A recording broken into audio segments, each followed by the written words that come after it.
வணக்கம் ஐயா. நான் ரமா முருகவை சென்னையிலேருந்து பேசுகிறேன். என்ன சொல்கிறது, எப்படி ஆரம்பிக்கிறதுலாம் தெரியலைங்க ஐயா. நான் 2-3 வீடியோ காலையிலேருந்து போட்டு அது அழுகையிலே முடிஞ்சு டெலீட்டும் பண்ணிட்டேன். நான் அது எப்படி சொல்கிறதுன்னு தெரியல. வார்த்தைகள் இல்லை. 2வது நிறைய பேசி பழக்கம் இல்லைன்றதுனால அது வீடியோவாக வார்த்தைகள் வரலை. மன்னிக்கணும் ஐயா ஏதாவது தவறாக பேசினா. முதல்ல நான் பொதுவுடைமூர்த்தி ஐயாவுக்கும் மற்றும் நம்ம குருமார்கள் எல்லாருக்கும் ரொம்ப சிறந்தாழ்ந்த வணக்கத்தை சொல்லிக்கிறேன் ஐயா. இது ஒரு தெரியலைங்க ஐயா, இது ஒரு பெரிய ஒரு எனக்கு ஒரு ஆப்பர்ச்சுனிட்டி. இதில் என்னை சேர்த்து விட்ட என்னோடய சித்தி கீதா சங்கரன், அவங்க யூஎஸில் படிக்கிறாங்க. அவங்களுக்கு நான் ரொம்ப நன்றி சொல்கிறேன்.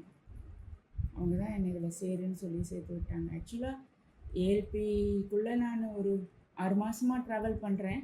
ஆனால் ஏஎல்பியில் நான் வந்தது இதுதான். அவங்க அங்கே படிக்கிறதுனால அவங்களுக்கு அங்கே ஜாதகங்கள்லாம் கிடைக்காதுன்றதுனால என்கிட்ட கேட்பாங்க, இந்த மாதிரி குழந்தை பிறக்காத ஜாதகம், கல்யாணம் ரொம்ப நாள் கல்யாணம் ஆகாத ஜாதகம், டைவர்ஸ் ஆறாங்கன்ற ஜாதகம், அந்த மாதிரி ஜாதகங்கள் என்னை கலெக்ட் பண்ணி தர சொல்லுவாங்க இங்கேருந்து. ஸோ நான் எங்கள் ரிலேட்டிவ்ஸு இல்லை ஃப்ரெண்ட்ஸ் அந்த மாதிரி சர்க்கிள்லேருந்து அவங்களுக்கு அந்த மாதிரி ஜாதகங்கள் எடுத்து தருவேன். அவங்க ஆய்வு பண்ணிவிட்டு அவங்களுக்கு நைட்டு நமக்கு டேன்றதுனால அவங்க நமக்கு போடுவாங்க ஆய்வு பண்ணி, இதெல்லாம் இருக்கா அப்படின்னு கேட்டால் தான் அது சரின்னு தெரிஞ்சால் தான் நான் மேற்கொண்டு பண்ண முடியும். அவங்க நைட்டில் போட்டாங்கன்னா திரும்ப நான் மார்னிங் படித்து பார்த்துட்டு நான் யார்கிட்ட கலெக்ட் பண்ணணும் அவங்கக்கிட்ட கேட்பேன், இந்த மாதிரி ஏதாவது இருக்கா அப்படின்ட்டு. அவங்க சொன்னாங்கன்னா அது ரிப்ளை நான் போடுவேன். இப்படியே இது நடந்துகிட்டு இருந்தது.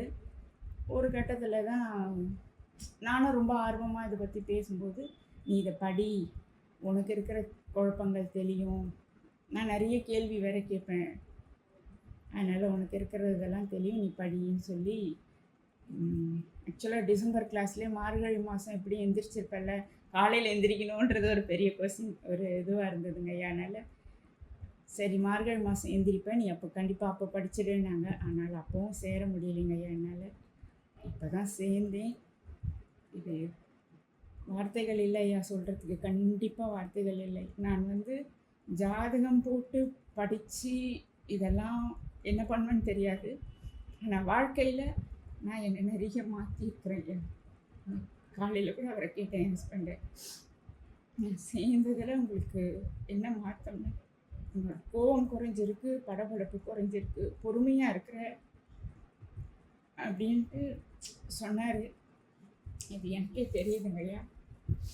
அதாவது பயங்கரமாக கோபம் வருங்க எனக்கு. கோபப்படுறதில்லை, எவ்வளோ கோபங்கள் தணிஞ்சிருச்சு தெரியலங்க, எனக்கு பேச வரலைங்க. சரி, என்னை பற்றி சொல்கிறத விட்டுறங்க. ஏன்னா என்னை பற்றி சொன்னேன் எனக்கு அழுகுதான் வருது.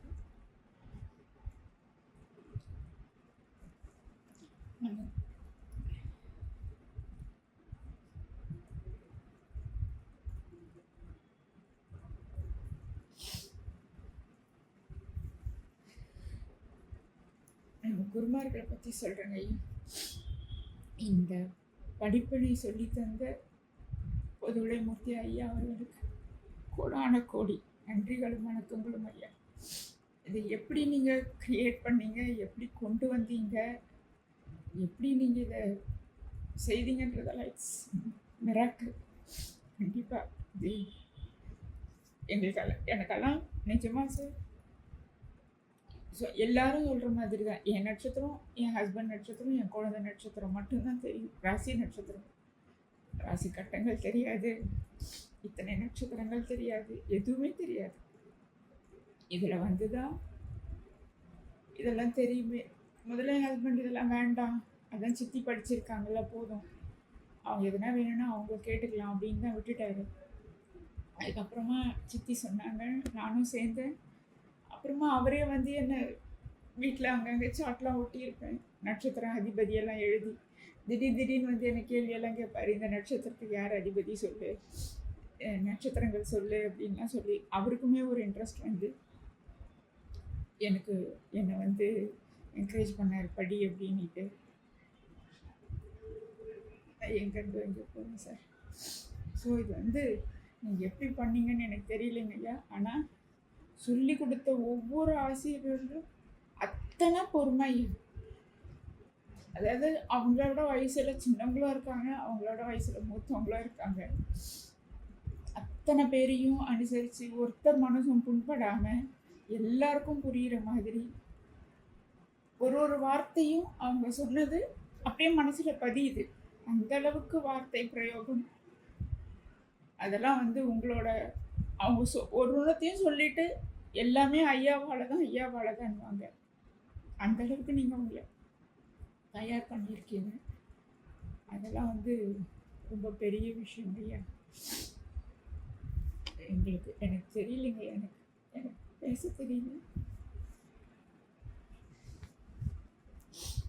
ரொம்ப நன்றிங்க ஐயா. எல்லா குருமாருக்கும் ரொம்ப நன்றி. Shanti Devi madam, Santhakumar sir, Priya madam, அமுதாமாலாம் சொல்லி கொடுத்ததெல்லாம் மனசில் அப்படியே பதிஞ்சிருக்கு சார். எல்லாரும் சொல்கிற மாதிரி தான். ஒரு கோபம்னு வந்தால் ஒரு பைத்தியக்காரத்தனம்ன்றதோ அதெல்லாம் வந்து இந்த சின்ன வயசில் சொன்னாலே யாரும் பெருசாக ஏற்றுக்க மாட்டோம். இந்த வயசில் அவங்க சொல்கிறதெல்லாம் அப்படியே மனசில் பதிஞ்சு ரொம்ப நல்லா இருக்குதுங்க ஐயா. நான் இதில் பர்சனலாக நான் மாறினதுன்றது ரொம்ப ரொம்ப ரொம்ப நிறைய மாறி இருக்கேங்க ஐயா. எனக்கே தெரியுது, எனக்கு கோபம் வர்றதில்லை. ஓரளவுக்கு பொறுமையாக தான் இருக்கேன். கோபம் வந்தாலும் அந்த 10 நிமிஷம் அப்படின்றத நானாக தள்ளி போட்டுடுறேன். இல்லை அந்த இடத்துல இருக்கிறது இல்லை. முக்கியமாக நான் காசிப் பேசுறதில்லை சார். அது எவ்வளோ பெரிய மாற்றம்னு தெரியுங்களா? யாரை பற்றியும் பேசுறதில்லை. முன்னெல்லாம் ஃபோனில் யாராச்சும் பேசினாங்கன்னா மணிக்கணக்காக ஓடும் காசிப்புன்றது பேசுறதே இல்லை. யாராவது பேசினாங்கன்னா கூட சரி வேண்டாம் விட்டுடு, அவங்கள பற்றி நம்ம எதுக்கு பேசணும், உனக்கு என்ன வேணும், எனக்கு என்ன வேணும், நம்மளை பற்றி பேசுவோம், வச்சிரு, அவ்வளோதான். காசிப்பை நிறுத்தியாச்சுங்க சார். அதெல்லாமே வந்து எனக்கு ஒரு பாசிட்டிவ் தாட்ஸு எனக்கே தருது. ரெண்டாவது கர்மான்னு வரும்போது இந்த மாற்றத்தை பார்க்க எங்கள் அம்மா இல்லைன்றது ஒரு வருத்தம் சார். ஏன்னா எங்கள் அம்மா நிறைய திட்டியிருக்கேன். அம்மா என் கூட தான் இருந்தாங்க. அம்மா நிறைய திட்டியிருக்கேன்.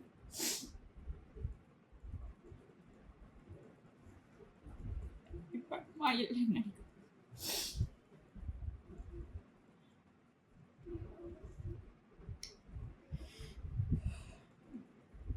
நித்யா மேம் சொன்ன ப்ரேயரை டெய்லி காலையிலையும் நைட்டும் இப்போ அம்மாக்கிட்டேயும் அப்பாக்கிட்டேயும் ப்ரேயர் பண்ணுறேன்.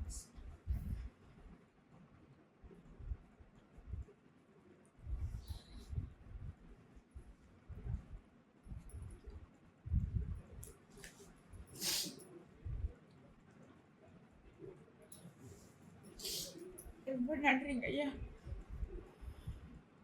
எனக்கு தெரிஞ்சு நிறைய ஜாதகம் பார்க்கலனாலும் குட்டி குட்டியாக பார்த்துருக்கேன். ஒரு 15-20 பேருக்கு பார்த்துருக்கேன், சொல்லியும் இருக்கேன். அதில் மோஸ்ட்லி அண்ணன், அண்ணி, அண்ணன் பையன் அந்த மாதிரி என்னோட ரிலேட்டிவ் நாத்தனை நான் சொல்லும்போது அவங்களே சொல்லுவாங்க, okay it's somewhat reached, near, ஏதாவது ஒன்று கேர்ஃபுல்லாக இருந்துக்கோ அப்படின்னு, மொபைல் எதனா இதுவாகும் பார்த்துக்கோ அப்படின்னு சொல்லுவேன். அவங்களே சொல்லுவாங்க ஃபோன் பண்ணி, என்னடி சொன்னேன், எப்படி சொன்னேன், மொபைல் இதுவாகும்னு சொல்லிட்டு, மொபைல் இதுவாகிடுச்சுடி அப்படிம்பாங்க. சொன்னேன்ல கேர்ஃபுல்லாக இருன்னு சொல்லிட்டேன்னு சொல்லி அது ஒரு ஜாலியாக சிரிச்சிட்டும் சொல்லியிருக்கேன். ஓரளவுக்குங்க ஐயா. அதாவது 0வில் இருக்கிற எங்களெல்லாம் வந்து இந்த அளவுக்காவது என்ன சுத்த 0 சார். எனக்கு ஜாதகம்லாம் என்னன்னே தெரியாது. எங்களையெல்லாம் கூட நீங்கள் இந்த அளவுக்கு கொண்டு வந்திருக்கிறது வந்து ரொம்ப பெரிய விஷயம். நன்றி தவிர எங்களுக்கு சொல்கிறதுக்கு வார்த்தை இல்லை. எல்லா ஆசிரியர்களுக்கும் நன்றி. நன்றி நன்றி. என்னை இதில் சேர்த்து விட்ட கீதா சங்கரனுக்கும் பெரிய நன்றி. என்னோட கோச் சார் கார்த்திகேயன் சார் யோசித்திருப்பார் மேபி. இவங்க நான் பெருசாக கார்த்திகேயன் சார்கிட்ட இன்ட்ராக்ட் பண்ண மாட்டேன். நோட்ஸ் அனுப்புவேன். இடையில் எங்கள் வீட்டில் ஒரு மேரேஜ் ஒன்று இருந்ததுங்க சார். அதனால் என்னால் கொஞ்சம் நோட்ஸை வந்து ஒழுக்கி இருக்கிற மாதிரி கிறுக்கிடுவோம் சார் எழுதுறச்சு.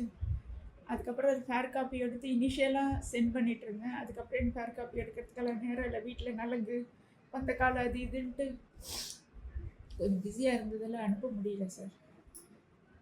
ஆனால் கிளாஸ் முடிஞ்சதும் இதில் இன்னொரு இது 6:30க்கெல்லாம் குக்கிங்க்கு போயிடுவேன் சார். வீடியோ ஆஃப் பண்ணிவிட்டு ஆடியோ மட்டும் இருக்கும், குக்கிங் போயிடுவேன். அதுக்கப்புறம் கேட்டுட்டே தான் சமையல் பண்ணிப்பேன். எதனா பாயிண்ட்ஸ் எழுதிக்கோங்கன்னா அங்கேயே ஒரு நோட்டை வச்சோ இல்லை ஒரு ஸ்லேட்டு பலப்பை வச்சுருப்பேன். எதாவது பாயிண்ட்ஸ் கிடுன்னு எழுதி வச்சுக்கிட்டே அப்படியே குக் பண்ணிகிட்டே இருப்போம். ஆனால் என் ஹஸ்பண்ட் கிளம்பி போனதுக்கப்புறம் 8:30 கிட்ட அங்கே யூஎஸில் சித்திக்கு வந்து வாஸ்து பண்ணிகிட்டு இருந்தாங்க. அவங்களுக்கு வாஸ்து முடியும், இங்கே கிளாஸ் முடியும். 2 பேரும் உட்காந்து அன்றைக்கி என்னெல்லாம் சொல்லி கொடுத்தாங்கன்னு கேட்பாங்க. எனக்கு என்ன புரிதல் இல்லைன்னு கேட்பாங்க. எனக்கு இங்கே புரியல, இது எப்படி வந்துச்சு. திடீர்னு மேம்லாம் வந்து ஏதாவது ஒரு வார்த்தைகளை கொஞ்சம் ஃபாஸ்ட்டாக சொல்லிடுவாங்க. அது நம்ம நோட் பண்ணி லாஸ்ட்டில் ஹேண்ட்ஸ் ரைஸ் பண்ணி கேட்டால் கண்டிப்பாக சொல்லுவாங்க. ஆனால் நான் அந்த நேரத்தில் சமையல் வேலைக்கு போய்டுறதுனால என்னால் ஹேண்ட் ரைஸ் பண்ணி அந்த கொஷினை வந்து கேட்க முடியறதில்ல. மனசுக்குள்ளே ஒரு தைரியம், சரி சித்தியை கேட்டுக்கலாம் அப்படின்னு சொல்கிற ஒரு தைரியத்தில் அமைதியாக விட்டுருவேன். நான் அந்த பாயிண்ட்டை நோட் பண்ணி வச்சுருப்பேன். அப்புறமா சித்திக்கிட்ட இந்த பாயிண்ட்ஸ் வேகமாக சொல்லிட்டு போனாங்க, இது எப்படிடா அப்படின்னா அப்புறம் அவங்க எக்ஸ்பிளைன் பண்ணுவாங்க. ஸோ அவங்கள கேட்டு மொத்தமாக கிளியர் பண்ணிப்பேன். மொத்தத்தையும் அன்றைக்கி அந்த 2 மணி நேரம் கிளாஸு திரும்பவும் 2 மணி நேரம் நாங்கள் டிஸ்கஸ் பண்ணிட்டு தான் வைப்போம். மொத்தத்தையும் எனக்கு முடிச்சுட்டு தான் அவங்களும் போய் படுப்பாங்க. அவங்களுக்கு ஒரு நாளில் 2-2:30 கூட ஆகும் அவங்க நைட்டு தூங்குறதுக்கு. அந்த அளவுக்கு எனக்கு சொல்லி கொடுத்துட்டு தான் போய் படுப்பாங்க. அதனாலே நான் வந்து மோஸ்ட்லி கார்த்திகேயன் சார்கிட்ட நான் நிறைய இன்ட்ராக்ட் பண்ணதில்லை. அவர் மேபி நினச்சிருக்கலாம், என்ன இவங்க பெருசாக இன்ட்ராக்ட் பண்ணலையே, சந்தேகமோ அப்படி எதுவும் கேட்கலையேன்னுட்டு. என்னோடய புரிதலுக்கு அவங்களே சித்தியே எனக்கு நிறைய எக்ஸ்ப்ளனேஷன் கொடுத்துட்டதுனால நான் பெருசாக வந்து கேட்கல சார். அது தப்பாக சரியானலாம் எனக்கு தெரியல. எனக்கு தேவையான புரிதல் கிடைச்சதுனால நான் சார்கிட்ட இன்ட்ராக்ட் பண்ணலை. மேபி அவர் அதுக்கு தப்பாக நினச்சிருந்தால் நான் கார்த்திகேயன் சார்கிட்ட மன்னிப்பு கேட்டுக்கிறேன். மற்றபடி எல்லாமே குட் சார். அதாவது இப்போது என் பொண்ணையெல்லாம் அதில் சேர்த்து விடணும்னு ஆசை சார். ஆனால் அவங்க இப்போதைக்கு கனடாவில் இருக்காங்க. கனடாலேருந்து படிக்க முடியும். ஆனால் அவங்களுக்கு அவங்களே குக் பண்ணிக்கிட்டு அவங்களே எழுந்திரிச்சு போகணுன்ற ஒரு ப்ரெஷரில் நான் சொல்லியிருக்கேன், எப்போ இந்தியாவுக்கு ரிட்டர்ன் வந்தாலும் இந்த கோர்ஸை சேர்ந்து நீ படிக்கணும் அப்படின்னு. அவங்கள படிக்கிறமான்னு சொல்லியிருக்காங்க. ரொம்ப நன்றிங்க சார். இது வாழ்க்கையை புரட்டி போட்டிருக்குங்க சார் இந்த ஒரு மாதம். அதெல்லாம் சொல்லுவேன் சார். அப்புறம் ஒரு இன்ஃபர்மேஷன் சொல்கிறேன் சார். கிளாஸ் ஸ்டார்ட் பண்ணுறதுக்கு முன்னாடி, ப்ரேயருக்கு முன்னாடி உங்களோட கோர்ஸ் வச்சு ஒரு மியூசிக் ஒன்று வரும் சார். அந்த மியூசிக் வந்துட்டு எப்படி சொல்கிறதுங்க சார், அது கூஸ் பம்ப் ஆகாமல் பாதி தூக்கத்தில் எழுந்து வந்து அப்படியே ஏதோ பண்ணிகிட்டு இருந்தோம்னா கூட, இல்லை சமயத்தில் லேட்டாக எழுந்திரிச்சோம்னா அந்த மியூசிக்கை கேட்டால் அடுத்த செகண்ட் ரெஃப்ரெஷ் ஆகும் பாருங்கள் ஒரு மைண்டு. அது என்ன மியூசிக் சார், அது அப்படி ரெஃப்ரெஷ் ஆகும் சார் அந்த மைண்டு. அந்த மியூசிக் வந்து அமேசிங் சார். அது ஒன்று தனியாக சொல்லணுன்னே நினச்சிட்டு இருந்தேன் சார். ஆனால் அந்த மியூசிக் வந்து ரொம்ப மைண்டுக்கு வந்து ரொம்ப பீஸ்ஃபுல்லாக இருக்கும் சார். அது தூக்கத்தில் கூட எனக்கு அந்த மியூசிக் ஓடும். எனக்கு அவ்வளோ அந்த மியூசிக் வந்து ரொம்ப ஒரு இஷ்டமான மியூசிக்ஸ். Thank you sir. எனக்கு நிறைய பேசணும் நினச்சிட்டு இருந்தேன் சார்.